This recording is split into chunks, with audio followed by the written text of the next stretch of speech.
El contenido del siguiente programa es responsabilidad de sus realizadores.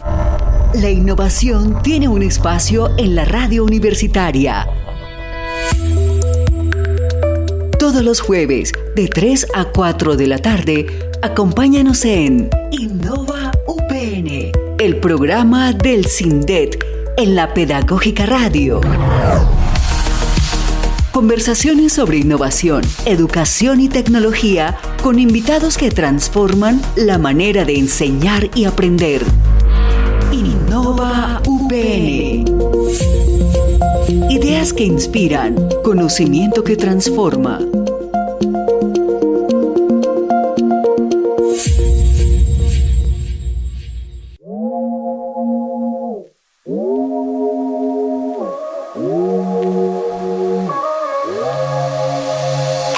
Señoras y señores, muy buenas tardes, bienvenidos a este programa que se llama Innova UPN, hoy con una mesa, como diría otrora nuestro compañero Carlos Merchán, nutrida. Usted que tiene...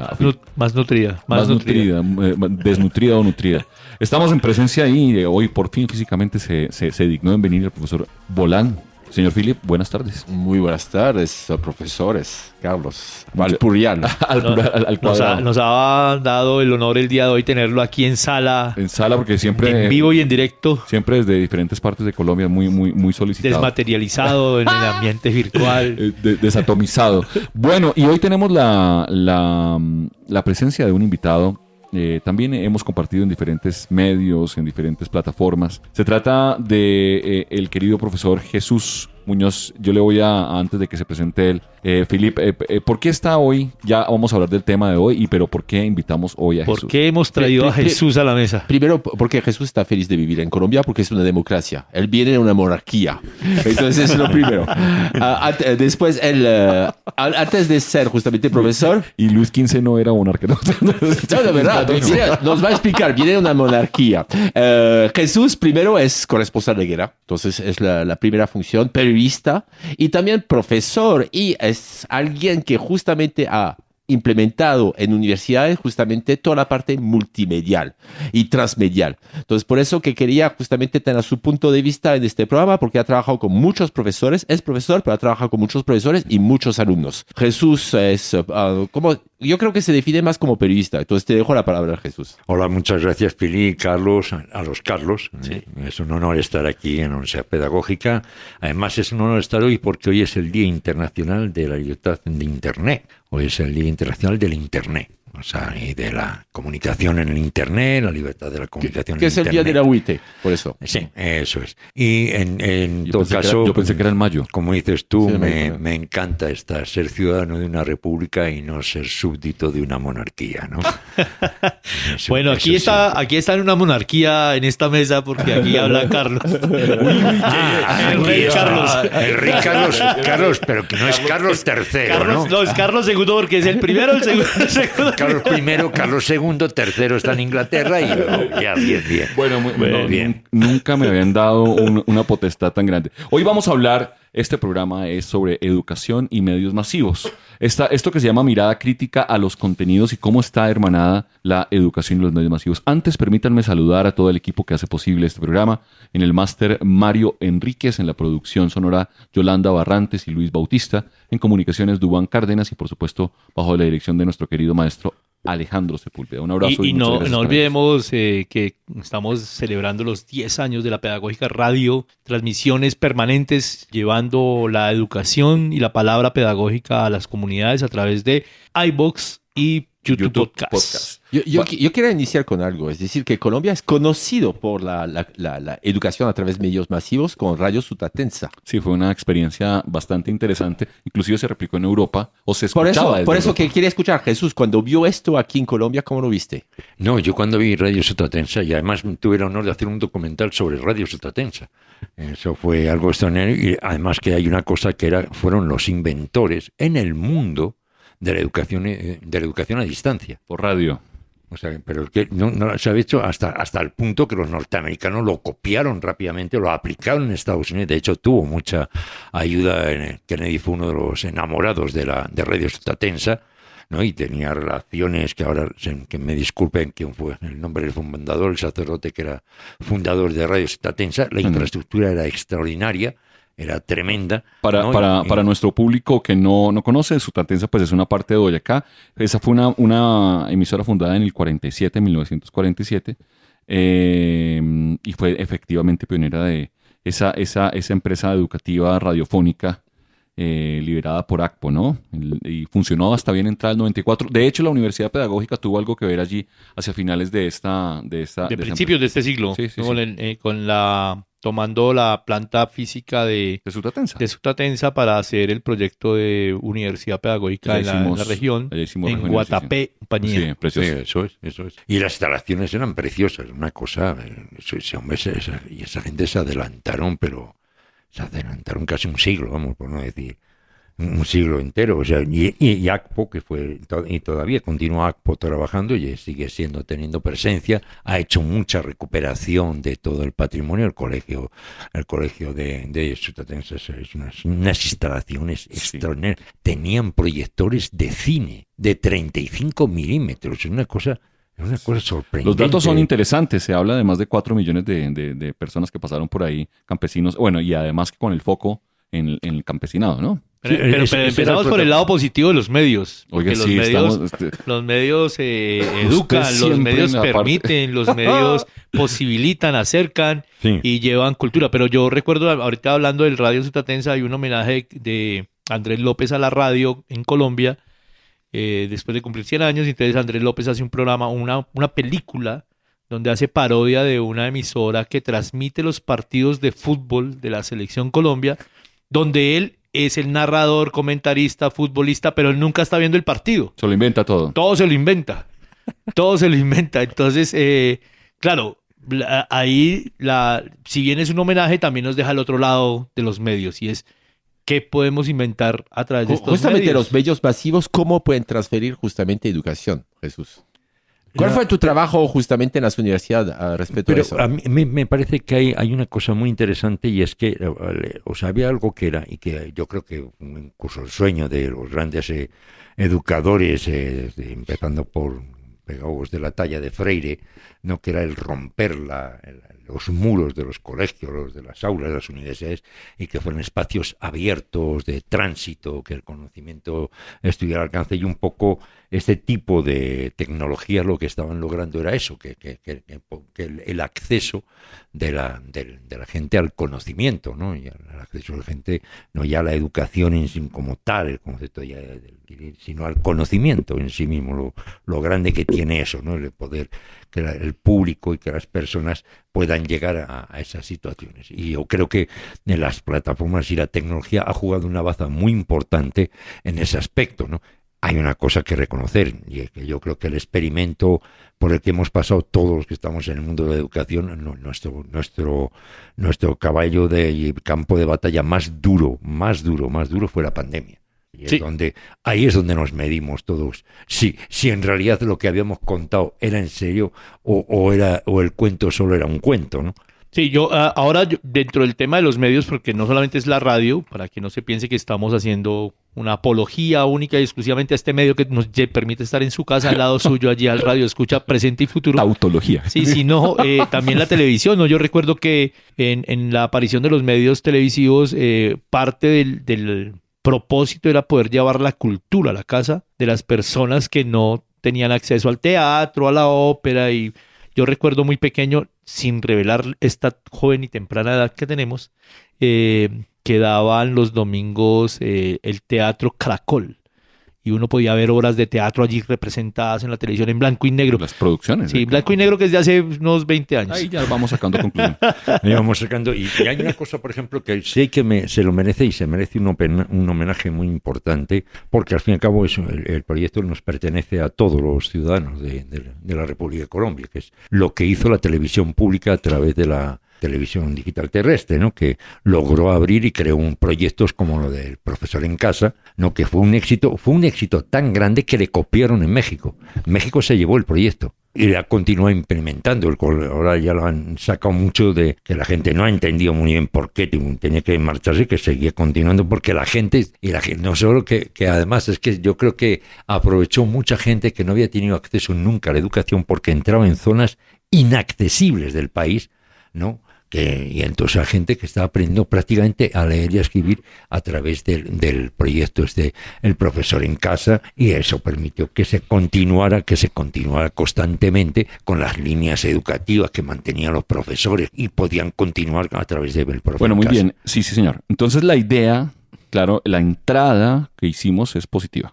Sí, hoy sí. Hoy estamos de un positivo, que desconozco a los caballeros de esta mesa de capa blanca. Es el producto de las votaciones del fin de semana. Digamos que yo sí quiero entrar con una pregunta de cómo influyen los medios, pero en esa creación, porque ya se vuelven una institución que no solamente generan transporte, incluso, sino que generan puntos de vista con el cuarto poder, generan realidades, imaginarios. ¿Cómo influyen esos medios en la creación de imaginarios? Por ejemplo, sobre el éxito, el fracaso, porque eso es lo que estamos viendo hoy. Personas influenciadas que no son felices. No, y Sí, gente frustrados, y gente que genera resistencia que genera- apagando el televisor, Exacto. apagando la radio, O sea, desconectándose de los medios. Los medios como creadores de realidad. Pongamos ese tema, Felipe. Sí, al nivel de medios hay una cosa que estamos consumiendo de manera distinta, porque antes, en nuestra época, había 2, 3, 4 canales de televisión. Ahora, ¿cuántos hay? Entonces tenemos el pay-per-view, tenemos la posibilidad de poder justamente scrollear, como decimos, y tenemos otros, ¿cómo se llama? Medios, es decir, que el teléfono celular. Entonces el computador nos permite tener la información de Y manera al distinta. interior de eso también hay más, ¿no? Sí, Entonces, sí, en el sí. computador te llega por WhatsApp. Y ya estás jugando un juego como Roblox y hay canales de información al interior. Entonces vamos a tener justamente la manera de recibir la información. Vemos que a ciertos gobiernos lo están tomando como soft power. Es interesante cómo lo tomó Francia en la época con el tema de la creación de las alianzas francesas, Colegio Francés, el canal de televisión que está aquí en Colombia, Francia 24, por ejemplo, cómo lo está tomando Corea. Entonces vemos que, y Estados Unidos a través de Hollywood y todo eso. Entonces es una manera de educar la población, llevarla hacia justamente unas ciertas, ¿cómo se llama? Forma de pensamiento. Pero aquí quería regresar a Jesús porque hay una cosa importante que Jesús tú producías y ganaste muchos premios en tema de documentales. ¿Cómo ves? Porque el documental justamente es algo pedagógico. Y ¿O cómo lo crítico. ves? El documental siempre fue... Primero, Ejemplo, de los que hiciste. Pero por ejemplo, yo siempre he dicho que el padre de todas las batallas en el mundo del cine es el documental. O sea, y luego lo que hicimos fue dramatizar un documental y creamos las películas.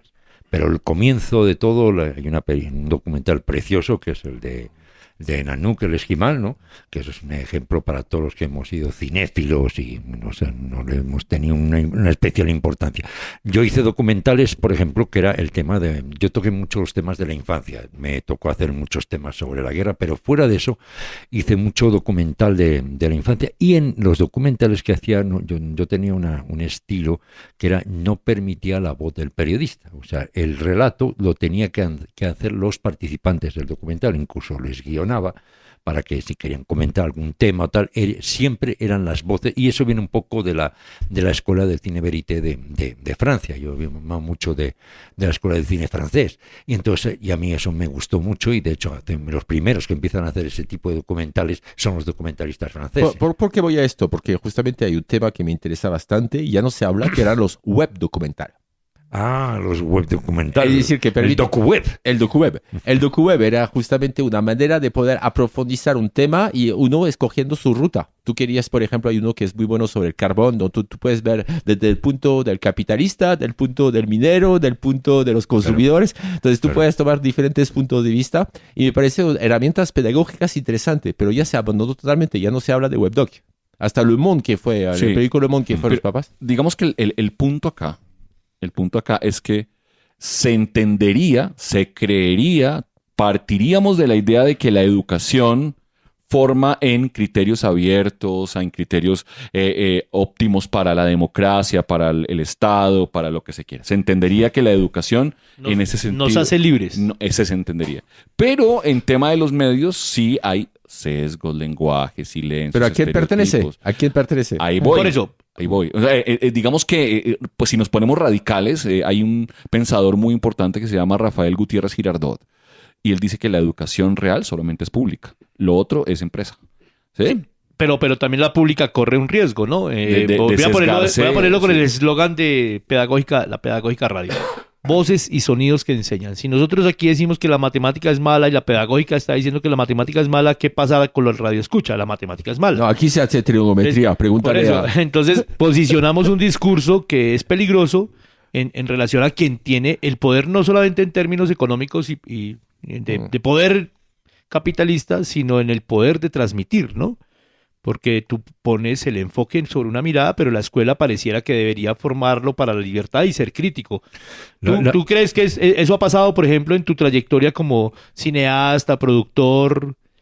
Uno como cineasta o como productor, uno siempre tiene que pensar, mi trabajo es un trabajo de servicio público. Yo mis conocimientos tengo que ponerlos al servicio de gente como un médico lo pone al servicio del enfermo y se usa hasta que le salva la vida al enfermo y tal. Eso es un médico. El médico no está ahí para hacerse un nombre, tal, no, está para hacer servicio público. Y no te digo yo los maestros, ¿no? O sea, tener el honor que uno ha sido maestro y ve ya alumnos que les ve ya mayores, casados con hijos, y es una maravilla. Ayer, ¿no? Estabas feliz con tu alumno. Ayer estaba feliz con mi alumno. ¿Lo tuviste hace cuántos? 20 Les años. voy a contar una historia, quiero contarles una historia pero esto es para que la sepa el público. Yo soy el nieto de un maestro republicano. Mi padre era Luis Muñoz Sevillano, fue muy amigo de Jorge Guillén, compartió con, en los últimos también fue porque eran de Valladolid los dos, con Azorín, también compartió mucho con él y fue uno de los fundadores de un periódico que es uno de los periódicos centenarios en España, que era El Norte de Castilla. Cuando llegan los fascistas, en la Guerra Civil Española, llegaron los fascistas al colegio, y luego les dije por qué termina esta historia donde terminó. Le sacaron del salón, le pusieron en el patio del colegio, le cogieron todos los libros, los apilaron a un lado y con los niños les echaron gasolina a los libros y tú veías arder ahí a Mil Solá, a Víctor Hugo, Fahrenheit 451. La veías arder a Galdós, que eran los de la época, Galdós, Baroja, Valle Inclán, ¿no? Toda esa gente ardiendo. Y pusieron a los alumnos a dar vueltas alrededor de él. Y les dijeron que le insultaran. Entonces empezaron a insultarle, y le escupían y le insultaban, y le decían PR14, 3,14, Pitágoras. Y uno dijo, Spiriforme. Y los fascistas decían, estos chavales sí que le están insultando duro a este maestro. No entendían un culo, ¿no? De lo que estaba diciendo. Esto cuando yo se lo conté a un gran amigo mío que fue profesor mío, fue maestro mío, que era José Luis Cuerda, que tiene una película que les animo a que la vean, que se llama El Bosque Animado. Les juro que ven esa película. Y José Luis Cuerda era muy amigo de Alejandro Amenábar. Entonces yo le conté esta anécdota a José Luis Cuerda. Y yo me acuerdo que estaban, porque él era decano de cine en la Facultad de Bellas Artes y yo estudiaba en Salamanca. Y entonces dice, mira, te voy a presentar este tipo, Jandrito, ven para acá. Alejandro Amenábar, ¿no? Ven, Jandrito, ven para acá. Un chico menudito, pequeño y tal. Y iba el tipo, llevaba una Thompson colgando VHS, colgando y tal. Y dice, te presento, Jesús, te voy a presentar a Leonardo da Vinci. Este tipo guiona, escribe la música, hace los guiones, hace la cámara, hace todo. Cuando empieza la de test y todo esto, ¿no? Y yo le vi, pues, un tipo muy sencillo, muy tal, y me fui, pero de eso yo se lo había contado. Y Amenábar, en la película La lengua de las mariposas, mete esa anécdota. Sí, claro. Ese es el lenguaje final. Y Cuerda me llama, José Luis Cuerda me llama y me dice, ¿viste la...? No, yo ya estaba aquí cuando la estrenaron la película. Me voy a verla aquí y luego le digo a mis hermanos, llevad a mi padre. Y mi padre, el hombre, no tenía ni idea. Mi padre y mis hermanos sabían la anécdota. Y el hombre se queda y ve ese pan. Y mi padre de una al hombre, se vino abajo, empezó a llorar. La lengua de las mariposas. La lengua de las mariposas. Es decir, la importancia del maestro está por encima de las guerrillas, las trincheras, las bombas, los fascistas, los tiros a la nuca. Educan. O sea, podrán en Irán tirar todas las bombas que quieran, pero al maestro no lo van a acabar. Uno de los mejores cines que se hace en el mundo es el cine iraní. Sí, sí, pues hace Una poco película está candidatizada una... ¿El tablero? ¿Cómo se llama la película? El tablero. Que es un maestro que va en guerra con el tablero, que lo único que tiene el dote es el tablero. Sí. Se enamora de alguien y el papá le pide el dote del tablero. Es terrible. Es increíble la película. Es iraní. Entonces, quiero decir que frente a la barbarie de la guerra, quiero hacer un homenaje como cineasta, como documentalista, sobre todo, un especial homenaje a todos los compañeros que estarán sufriendo lo indecible de Irán. Yo he conocido a algunos, en especial aquí en Cartagena, los han traído. Son unos documentalistas extraordinarios y unos cineastas que con $4 hacen unas películas maravillosas. Sí. Y he de reconocer, muy herederos además del cine francés. Fueron grandes, y de hecho muchos se educaron en Es que tenemos en un buen Francia. colegio al Colegio Rosaranzi allá. ¿Sabes? Y entonces quiero decir que frente a toda la barbarie que esta pobre gente está pasando, quiero hacer un especial homenaje frente a los bárbaros anglosionistas, frente a Pero- todo esto, un especial homenaje a todos esos cineastas, camarógrafos, fotógrafos, guionistas iraníes que están sufriendo la barbarie del O sea anglosajón. que esto, Jesús, bueno, amigos, esto nos lleva a la pregunta fundamental de los medios reflejan la realidad O la construyen. o la construyen y dejan memoria de ella, pero también la encuadran, ¿no? La encuadran Pero porque Le si uno dan- mira sí. la apología, ahorita voy a ir a una anécdota un poco más corta. También se mostró esta semana, bueno, la semana pasada, muchos niños de 15 años quemando la camiseta de Messi, porque Messi fue a la Casa Blanca y Yo sonreía. también la quemé. Entonces uno dice, bueno, ¿cuántos barcelonistas habrán quemado la camiseta? Porque encuadraron la imagen Exacto. para mostrar, El digamos... acento. ¿Dónde pones el ¿Dónde acento pones el que acento es lo de que la estamos imagen? diciendo? Pero es por eso que hablé de los webdocs. Es decir, que hay diferentes realidades y aceptarlo. Aceptar que hay una realidad justamente desde el punto de vista, como decía, del capitalista, desde el punto de vista del obrero. Entonces me gustan los reportajes donde puedes navegar y ver diferentes puntos de vista. Porque obviamente la idea es buscar un consenso, pero es decir que para mí la enseñanza es esto, enseñar el sí, el no y el consenso. De acuerdo. Mostrando justamente la parte, mira, Sí. el marxismo es así, las ventajas, desventajas, capitalismo así, ventajas, desventajas. Hay un Sí, tema- pero el problema es que cuando hay un solo punto de vista, Sí, como claro. digo, en este momento el tema de los webdocs me gustaba mucho lo que hacía Le Monde, porque Le Monde fueron los primeros. Y entonces mostraron la actualidad desde el punto de vista de un país y del otro, que obviamente serán dos realidades distintas. Hay un tema que No. me parece clave, antes de que Sí. intervenga Jesús. Me parece clave y es que hoy, como lo decía Filip, que pensé que hacia allá iba el tema, no hay monopolio de medios. Es decir, los medios... Somos todos. Exactamente, Ahí sí, los como medios McLuhan. no están monopolizados. Ahora, si bien tienen una gran influencia, un gran poder, usted va a una cafetería a las 8 de la noche, está el noticiero, a las mediodía en los restaurantes, ¿sí? No. Pero ahora, digamos que la opinión pública, si es que vamos a hablar de eso, se construye de otra manera. Es una utopía. ¿Sí? Es una utopía. Luego te voy a decir, esta semana salió Trump en televisión diciendo las cosas mejoraron, el precio de petróleo bajó. Habría salido todos los medios independientes diciendo lo mismo, no habría pasado. Es decir, que todavía hay un monopolio. Todavía decir, lo hay, pero digamos que se está perdiendo. O sea, Sí, pero te das cuenta, influir, un discurso, tener un cuidado, discurso sí. de una persona puede influir en la economía mundial. Claro. Es decir, que en este momento todavía existen esos monopolios.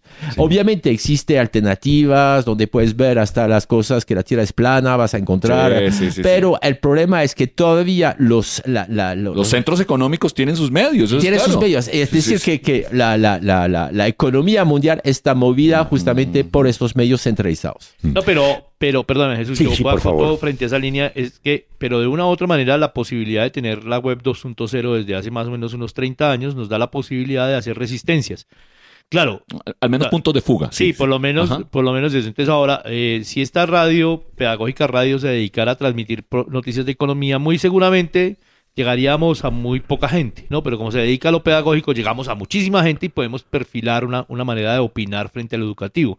Entonces, creo que el posicionamiento de los medios radica también en el tipo de contenido que expresan. Entonces, yo tengo compañeros, estudiantes, mi hermano mismo me decía hoy, yo no veo televisión. Y ahí, por ahí circula esa noticia. Pero el man consume mucho diario, mucha prensa. Entonces va por otro lado. Ahí está, ¿Sí? ahí está. Sí, Lo que los has dicho, dichos. muy bueno que estás diciendo, y es más, era lo que quería tocar, y es que yo agradezco mucho la llegada de la web 2.0 porque ha cambiado el relato de una guerra. Pero tú viviendo. trabajaste muchos años en RTBC. Sí, Entonces perfecto. ya son dos... Y yo, de hecho, trabajé en RTBC y sé lo que es esas peleas y lo que es el que decir, es que el tema que tiene rating es el ombligo de la actriz. Me importa un rábano el ombligo de la actriz. O sea, vamos a hablar de cosas, el tema del acceso a la educación, el tema de las economías sumergidas. Pues que ahí nos metemos en el siguiente tema. Pero fíjense que tuvo una cosa curiosa que en ese momento el gerente era un hombre con el que no tenía ninguna coincidencia ideológica para nada, que era Álvaro García, ¿no? Y él pues nunca, pero siempre fue muy respetuoso. Jamás, y él había periodistas que no éramos precisamente de su corte, pero era muy respetuoso con el oficio. Y eso ya me parece. Ahora vengo a un tema. Yo me di cuenta, dije, hombre, cómo se está rompiendo el discurso de los grandes medios de comunicación, de New York Times, el diario El País, Le Monde, El Tiempo, El Espectador en Colombia. Resulta que lo están rompiendo opinadores que están en la red y además son opinadores de carácter pedagógico. Hacen pedagogía de la información, la explican, la cuentan, dicen esta es la fuente, esto tal, y esto hay que recordar que hacen ya en la Segunda Guerra Mundial, tal, son auténticos maestros. ¿Por qué? Que es una cosa que yo creo que todos sí hemos notado. Yo creo que hay una cosa que a mí está desaparecido de esta guerra, los intelectuales. Los grandes ausentes de la guerra, la guerra del Golfo, son los intelectuales. Lo había dicho Saramago lo dijo. Sí, Saramago había dicho que los intelectuales habían desaparecido. Pero me gusta el tema porque aquí entramos de lleno ya casi en la segunda parte. Primer y último corte. Nuestro primer, único y último corte de media hora. Porque aquí hay una infantilización de las audiencias. En el material de preproducción les propuse el libro de Neil Postman que se llama Divertirse hasta morir, ¿sí? En donde Postman dice claramente, mire, estamos infantilizando los temas, es decir, Aparece en la época Reagan. pasamos de una masacre de 30 niños a un partido de fútbol sin ningún problema. Sí, lo pudimos ver en el Palacio de Justicia acá en Colombia. Ahí me quitó usted eso pasó. Es decir, teníamos un Palacio de Justicia y transmisión de partido. Sí, pero además ahora con más velocidad, ¿no? Ahora con más velocidad porque el partido puede que estén haciendo el bombardeo, presentan la noticia, muestran el partido y siguen con el partido y el otro partido y el otro partido. Me acordé de Postman ayer. ¿Te acuerdas me acordé de Postman. Sí, ¿Te acuerdas quién es Epstein en este momento? Bueno, en España me encanta, además todos los informadores que están en la red, ellos dicen, es la guerra de Irán contra la alianza Epstein. Me encanta.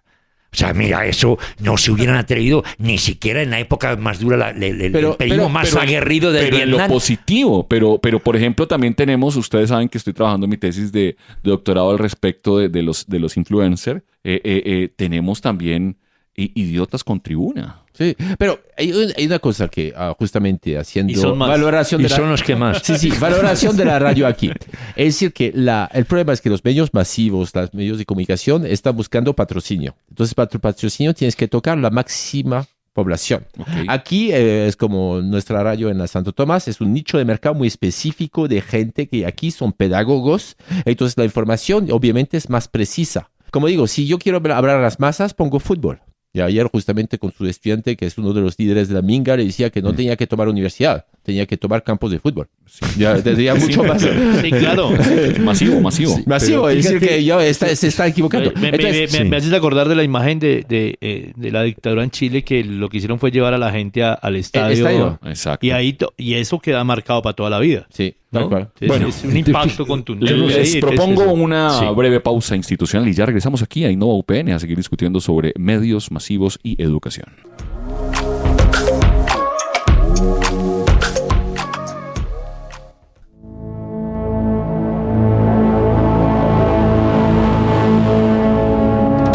Agéndate los jueves a las 3 de la tarde con Innova UPN. Un programa del SINDET en la Pedagógica Radio. Innovación, tecnología y educación en una sola sintonía. Innova UPN.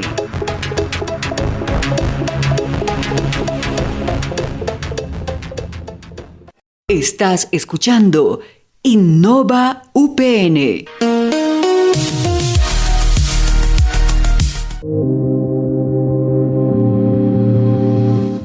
Estamos en Innova UPN, este programa del Centro de Innovación y Desarrollo Educativo y Tecnológico de la Universidad Pedagógica. Y hoy estamos hablando de este binomio que es los medios masivos y la educación, o la educación y medios masivos, que ha tenido nombres como la educomunicación, tecnología educativa, ha tenido diferentes formas de llamarse esta alianza.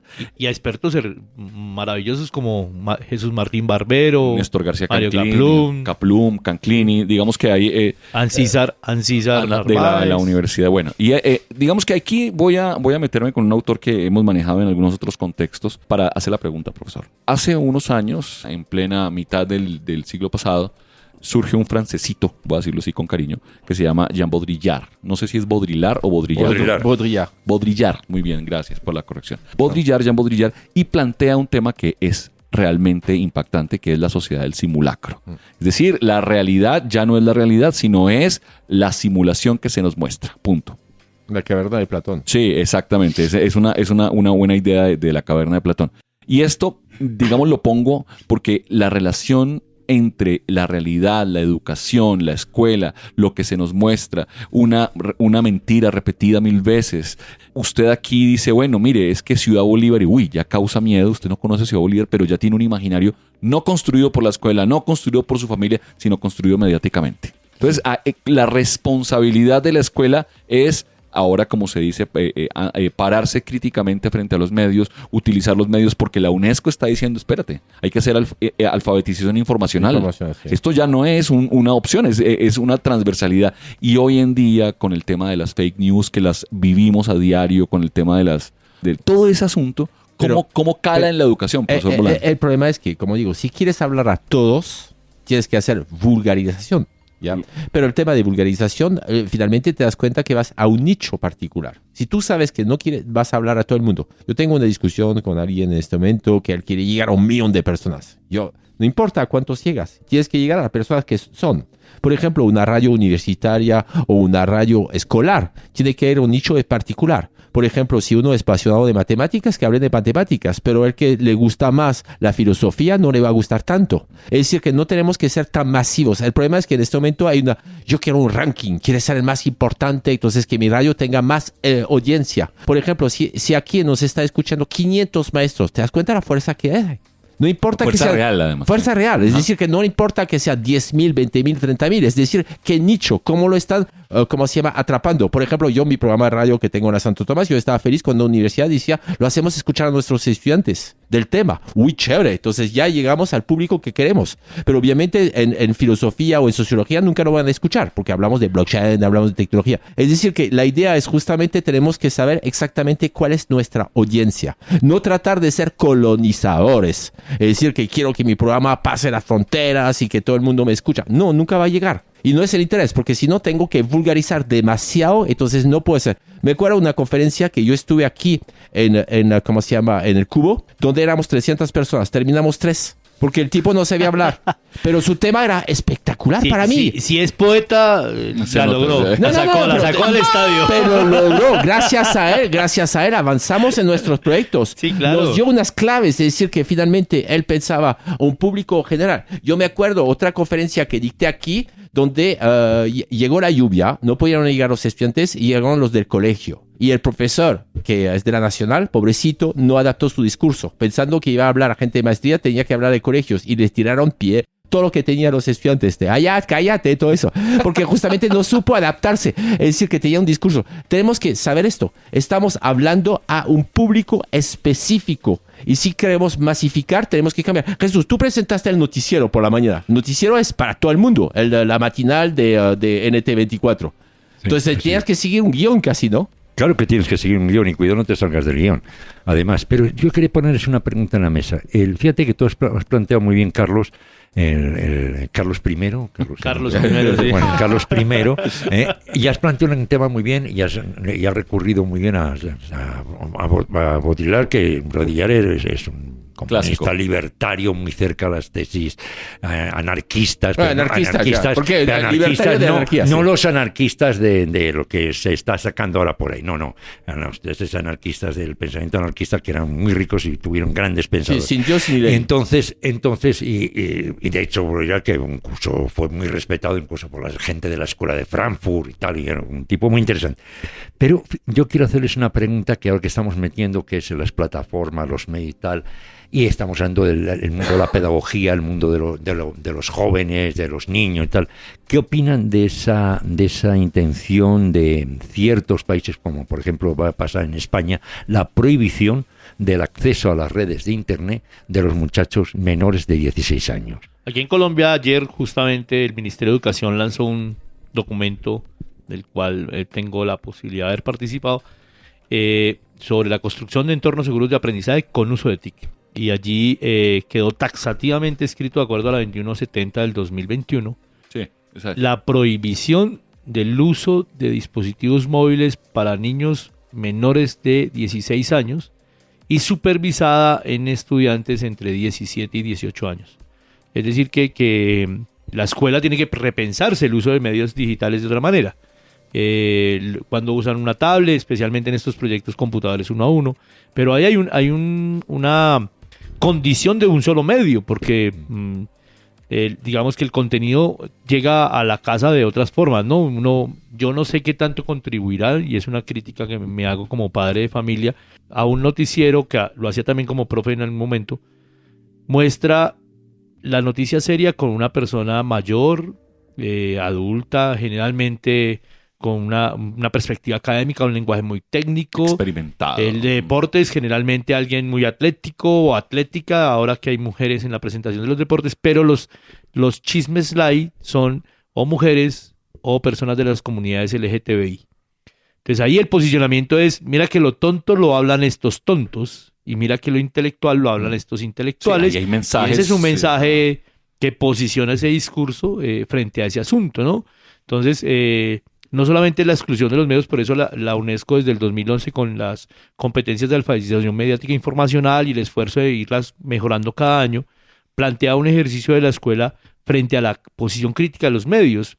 Pero es que un medio no solamente es la prensa, la radio, sino también el libro de texto que llega a la escuela, por ejemplo. Ya Sí, tiene aquí- con un discurso posicionado. Claro, aquí el trabajo que hizo la maestra Marta Cecilia Herrera, los invito a buscarla en las redes, es una gran trabajo que hace al lado de Jesús Martín Barbero aquí en Colombia, a propósito del análisis, el análisis de los conceptos de país, patria, mujer, profesor, a principios del siglo pasado. Es una investigación preciosa y toda su vida se gastó allí la maestra Marta Cecilia Herrera hablando de esos posicionamientos, qué es lo que dicen, porque también hay que decir sobre los sesgos. Ahí hay un sesgo. Ahí hay una concepción de mujer, de país, de Siempre patria. habrá sesgos. Sí, y está Sí, bien. siempre, sí. Nosotros estamos hasta defendiendo los sesgos porque... Estamos sesgando el sesgo. Estamos sesgando el sesgo. Pero ¿a dónde quiero llegar con esto? Que es el punto clave a propósito de la pregunta que hace Jesús. No solamente la prohibición o no prohibición, porque siempre va a haber. Si usted prohíbe el Internet, se lo prometo que el estudiante se va a meter... Peor. Es peor. En Francia hubo una experiencia interesante sobre la Deep Web, donde justamente los profesores tenían que enseñar la Deep Web para niños chiquitos. A Deep Web. La web profunda. La web profunda, ¿Por sí. qué? Porque decían, si entran con el profesor, no va a entrar por sí solo. Si entra por sí solo, es como bucear, se puede ahogar. Entonces Ok. puede encontrar cosas muy raras. No, y si entra con el profesor lo ve como una actividad académica y le pierde interés. Exacto, Sí. le pierde la chispa de... Pero en cierta medida no ven ustedes que le están prohibiendo manejar el carro a alguien que sabe manejar el carro mejor que uno. Sí, Sí. pero O el sea, asunto- a mí me pero la- produce un poco eso, es decir, le vamos a prohibir entrar a los que saben manejar el carro mejor que uno le maneja. ¿No? Entonces, a mí me parece... pero lo saben teóricamente, señor. Sí. O sea, no, sí, mi hijo quizá ha jugado juegos de carros, pero no tiene el carro. O sea, Sí. esa distinción es importante. Sí. Teóricamente lo saben. Sí. Pero ya de ahí a coger un carro en verdad es distinto. Me parece que esa distinción es clara. Después hay un tema que es el tema de lo que se está hablando, que hay otro gran debate, que es el tema del relato. Entonces, ¿por qué? O sea, un poco... Yo escuché un análisis que me pareció interesante, no recuerdo quién era, un profesor de la Complutense de Madrid, que el tipo más o menos decía que obviamente, por ejemplo, la ética, la comunicación, las redes, tal, que eso que estaba más bien, digamos, ese mensaje o ese relato está en manos de la izquierda, ¿no? Entonces decía, ¿y por qué la izquierda está contando eso? Porque la izquierda perdió el relato que se quedó la extrema derecha en las redes. Y eso un poco le ha asustado y está intentando recuperar de alguna forma de nuevo el relato en la red. No sé si eso también puede estar ocurriendo. Sí, claro. Y creo que precisamente en eso, en espacios como el pedagógico, la Universidad Nacional, sobre todo las universidades públicas, yo creo que es un debate muy sensible para todos ellos, vamos. Pero hoy en día el fenómeno, que ustedes lo conocen mejor que yo, se llama tanques de pensamiento. Sí, y le dicen como también tiene diferentes nombres, la bodega, etcétera, en donde estamos pagándole a personas que son supuestamente influencers independientes. ¿Cómo así? ¿No es verdad? No es verdad. No, imagínate. Qué decepción. Y entonces esto ocurre cuando se coopta el mercado. Lo pusimos hace 8 días o 15 en un programa que dicen o intentan decir que un cantante o una persona que dice que canta como Bad Bunny es contracultural. Cuando ya es cooptado por el mercado, es decir, es parte de una mercancía y queremos que digas eso. Es decir, claro, de eso se trata. Está calculado. Está calculado. No hay contracultura, no hay, digamos que... Pero el rock and roll, que uno decía que era contracultural, es una cosa ultra calculada. Por el punk también, que cuando nace como una respuesta contracultural, ya hoy tenemos chaquetas de punk, marcas de punk. Esto tiene un sentido bastante mercantil, profesor Merchan. Sí, yo quiero volver a la escuela en 2 vías. La primera es que tenemos desde la Universidad Pedagógica Nacional, transmitimos, recuerden, desde la Pedagógica Radio, en las aulas de la Universidad Pedagógica Nacional, y tenemos muchos egresados que tienen emisoras, tienen periódicos escolares, algunos incluso tienen canales de televisión propia dentro de la hora del descanso y transmiten y aprenden, y de una u otra manera me da miedo en términos de pensar que se puede crear una sensación de que los medios son algo muy sencillo, además, porque no todos van a tratar aspectos académicos o como los que trabajamos en las universidades.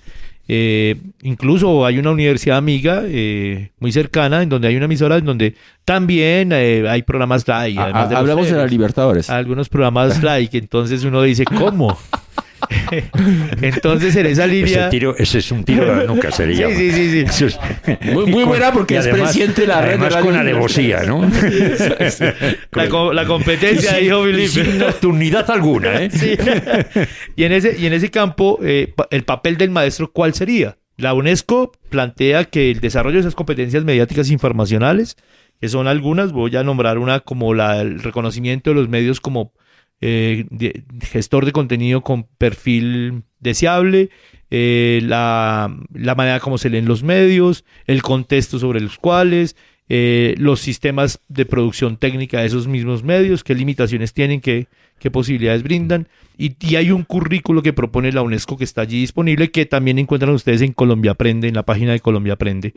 Pero además hay un sitio en la UNESCO que tiene canal de podcast, tiene canal de YouTube, tiene videoconferencias, webinars, tiene mucha cantidad de contenido sobre este tema. Mi pregunta, claro, para que cualquier maestro de cualquier país, pero ¿qué sabemos nosotros de los medios, los profes, si somos consumidores de estos medios? Felipe. Ofreciendo información, justamente desde el ministerio, una formación de los medios. Pero los profesores ahora son comunicadores, porque tienen que comunicar con los papás a través de WhatsApp por la pandemia, con los chicos.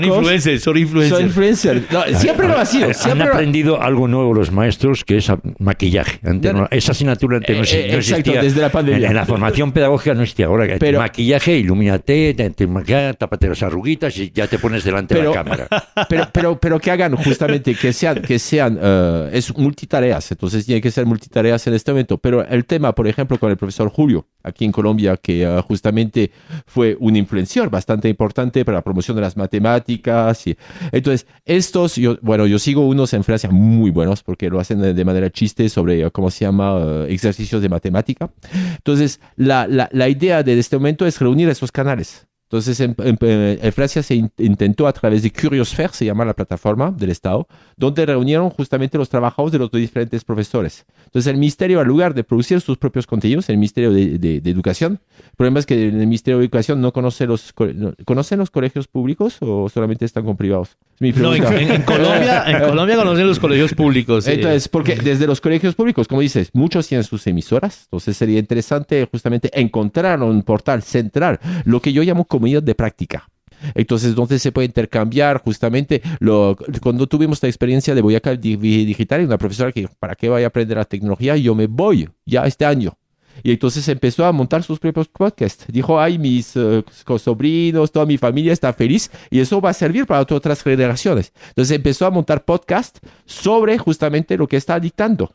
Entonces, la idea es justamente aprovechar todas esas buenas prácticas, estas enseñanzas, esos conocimientos. ¿Pero saben los profes de medios? O sea, porque eso, digamos... No hay formación. Aquí en Colombia no he visto, como lo tenemos en Francia justamente. No recuerdo el programa exactamente, pero es un programa que dura una semana, muy corto, pero la ventaja es que es aproximación a los medios y el tema de aprender a leer y aprender a criticar, y entonces eso es importante. Permítanme, caballeros, un ejemplo de esto muy cercano lo tenemos con una gran maestra que es una de las unas columnas vertebrales de la educación infantil en Colombia, que es la maestra Graciela Fandiño.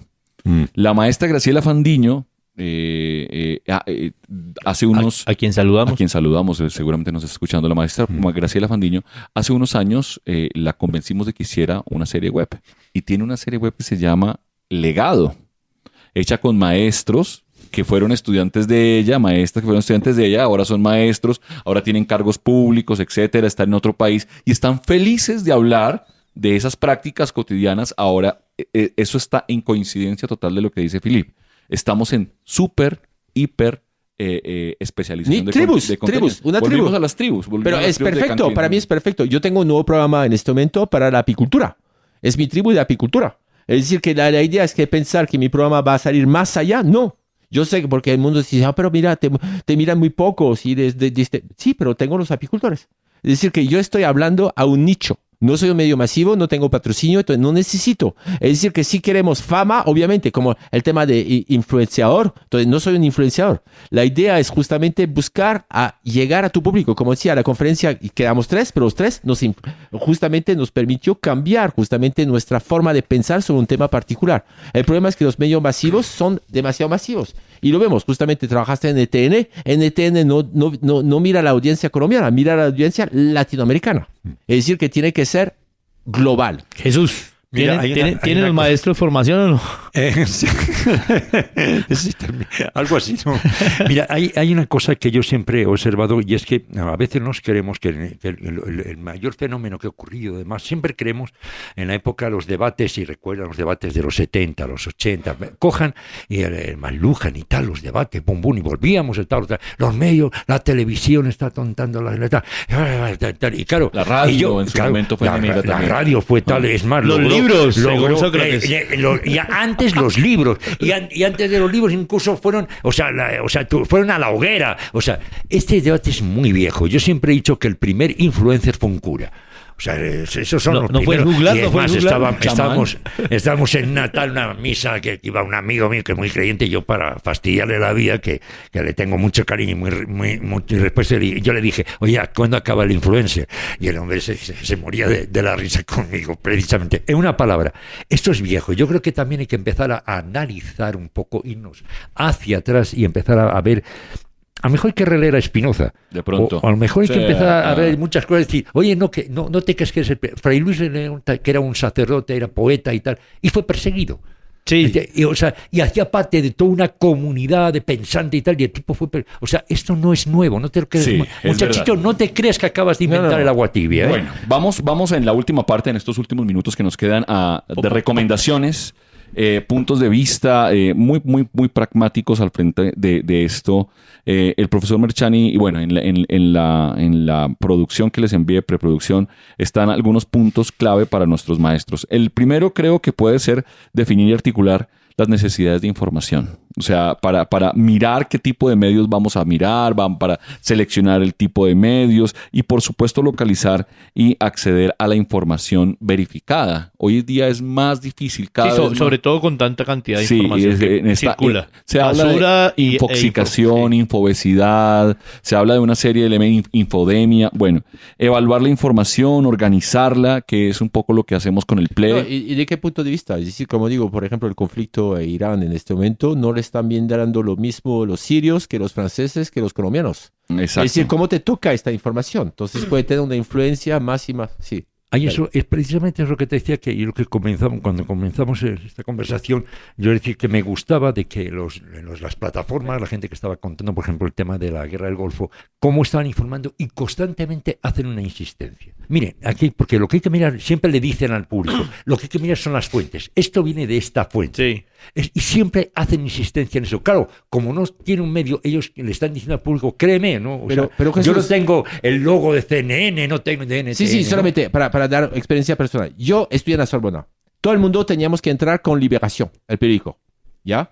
En la facultad de al lado era justamente l'Humanité, porque eran comunistas, nosotros socialistas. Otros eran el Figaro. Hoy en día tenemos información por Internet. Por ejemplo, Google News. Es decir, la primera información que me va a llegar es la primera que voy a mirar. Puede ser que es una información de comunistas, de extrema derecha. Y puede ser falsa. No, ahí voy. Pero es decir, que en este momento tenemos la posibilidad. Antes estamos encerrados en unos tipos de información. Ahora tenemos abertura total. Por ejemplo, si tú quieres ver el conflicto, es interesante mirar RT, mirar justamente US Today, entonces comparar las fuentes. Es decir, que la idea es, como digo, hay una narrativa que corresponde al que la manda. Entonces, el problema es esto, es decir, que, pero la ventaja también. Maestros, vamos a cerrar estamos entonces. a 1:10 de este cierre en el programa. Démosle el cierre. Sí, démosle el 30 cierre segundos a Jesús, que es muy difícil. Jesús, A la monarquía. Jesús, de veras. nuestros invitados tienen la tarea siempre de despedir el programa, además de, bueno, el cierre lo hace ya el tocayo allí con el equipo de máster, pero de esto, ¿qué podemos recomendarle a los maestros del país? Bueno, primero que hay que acercarse a los medios sin miedo, ¿no? O sea, es una gran herramienta, siempre la han sido una gran herramienta. Hay que hacer siempre con un gran sentido constructivo, siempre obviamente con lo que nos caracteriza, que es un gran sentido pedagógico y didáctico de lo que decimos y del mensaje. Segundo, no tener miedo porque haya demonios que nos rodean, ¿no? Y no por eso tenemos que salir huyendo. Goya tiene unos cuadros más maravillosos que dice: el sueño de la razón cría monstruos y el sueño del Internet también cría monstruos. Muy bien, su cierre final, profesor Molán. Sí, comparto, es decir, que no tenemos que tener miedo de los medios. La idea es comparar fuentes, no estar encerrado, justamente encapsulado en lo que ya se llama la burbuja. La burbuja. Entonces, eso es el problema. Y tú, a nivel de tu doctorado, te lo viste. Justamente mucha gente se cierra en su burbuja y piensa que la Tierra es plana y piensa que tal es un héroe. Profesor Merchán. No, lo esperamos a usted, Radio Escucha, de hoy y del futuro, en el próximo Innova UPN, un programa producido por el Centro de Innovación y Desarrollo Educativo y Tecnológico de la Universidad Pedagógica Nacional. Transmitimos desde la Pedagógica Radio 10 años de voces y sonidos que educan. Un saludo a la gente de Máster, Mario Hernández, y a todas las personas que están aquí escuchándonos y pudiendo trabajar con nosotros. Yolanda Barrantes y Luis Bautista en la producción sonora, comunicaciones Dubán Cárdenas y la dirección de Alejandro Sepúlveda. Nos escuchamos en 8 días aquí en Innova UPN.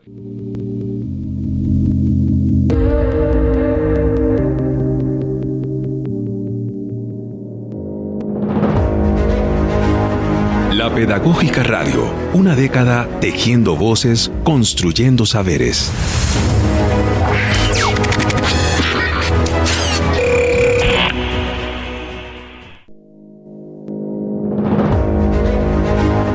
La Pedagógica Radio, una década. Quédate con las voces y los sonidos que enseñan de la Pedagógica Radio.